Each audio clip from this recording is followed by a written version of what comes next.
So I'm here obviously to show my dissent for motion C, and I really feel like this is a turning point for this town. I didn't realize we were going to have this many people showing up against this, and I want to thank everybody for coming out tonight and ask that this is just the beginning.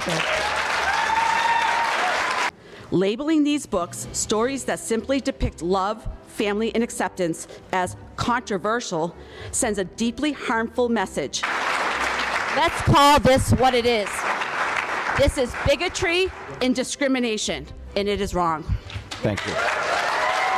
Our community must speak out against the denigration of teachers and librarians as pedophiles and groomers.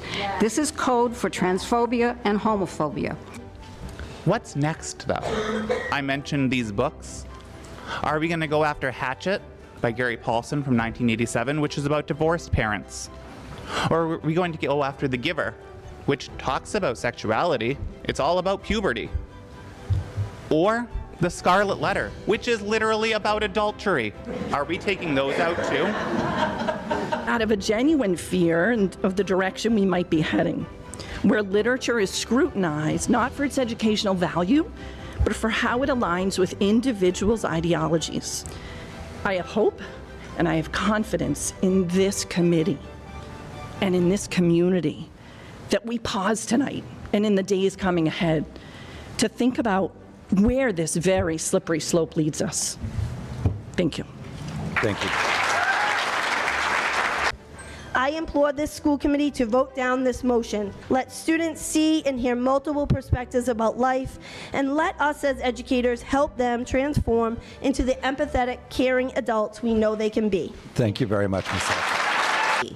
All children deserve to see themselves and their families represented in the stories they read and the lessons they learn. Yes,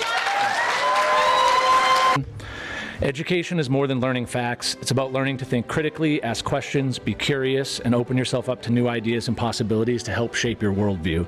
A public school should be free to represent the demographic that makes up the public it serves. I strongly suggest we stand against this insidious type of censorship and discrimination, because if you give it an inch, it'll take a mile. All children should be able to see themselves in literature. We need windows and mirrors in the books that we read so that we can learn to value ourselves as well as the people around us. And it is my hope that this committee will reject this motion and defend our children's First Amendment right to read and to have access to the books that will open their hearts and their minds. Thank you very much. We owe our children honesty. We owe them compassion. And we owe them stories that reflect the real world, even when it's difficult. I am here tonight because I understand the importance of showing up and speaking up. I learn that from my students every day. To quote from an articulate and thoughtful individual who I am privileged to know, these bulletin boards, or books in this case, do not harm students.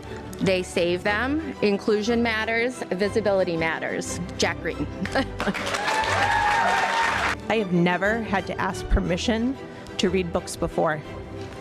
Having to ask permission to read books that represent people in our community is discrimination. It makes my stomach drop to even think of asking families for permission to read a book where a student in my class may later realize that it is their day-to-day life that is the center of a quote-unquote controversial topic. Let's be clear. Member Kaminsky's motion is not truly about parent notification. It's about creating a path to suppress stories that make some adults uncomfortable. But tonight's decision must be about students who deserve to see themselves and their families reflected in schools. Please vote no on this motion. Queer people exist and they enrich our community, and you can't opt out of that. Thank you. We as a country need to stop being so scared of each other. This fear just leads to more hate. My second grade daughter was asking where I was going tonight, and I told her I was coming to the school committee meeting, and she asked me why. And I explained to her what was going on. And my 7-year-old daughter looked me in the eye and said, "Well, that seems silly."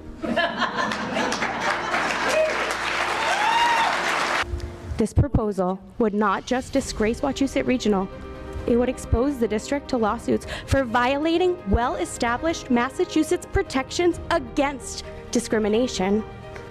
Tonight you face a clear choice: progress or regression, courage or cowardice, humanity or cruelty. Reject this motion and reject the ugly fear that drives it. Thank you. Thank you. And so I am going to ask the committee here to ask yourselves, is this an education system or an ignorance preservation system? Do we want to have students who understand the world around them or who are kept in a box and kept in the dark? Are we going to be having kids here who read books or burn them? Thank you. I have also been a Wachusett social studies teacher since 1997. I've taught a lot of students in this community about their rights. I hope we're going to continue to protect their rights. Prejudice and censorship are just wrong. You do have power as a body to isolate extremism when it presents itself on the board. It's called Robert's Rules, and I would urge this committee not even to engage in discussion or debate around this motion, but instead use your power that you do have to just not second the motion. Kill it before it even starts. Don't platform it. The next motion is from Member Kaminsky. Okay, so here's the motion. Parents, guardians of students will be notified in advance whenever books or other materials that include controversial topics related to sexuality are going to be presented in class. Examples of such books include The Prince and the Knight and In Our Mother's House. Parents will be able to opt their children out of such activities. Do I hear a second?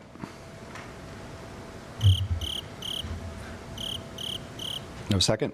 All right, hearing no second, the motion fails.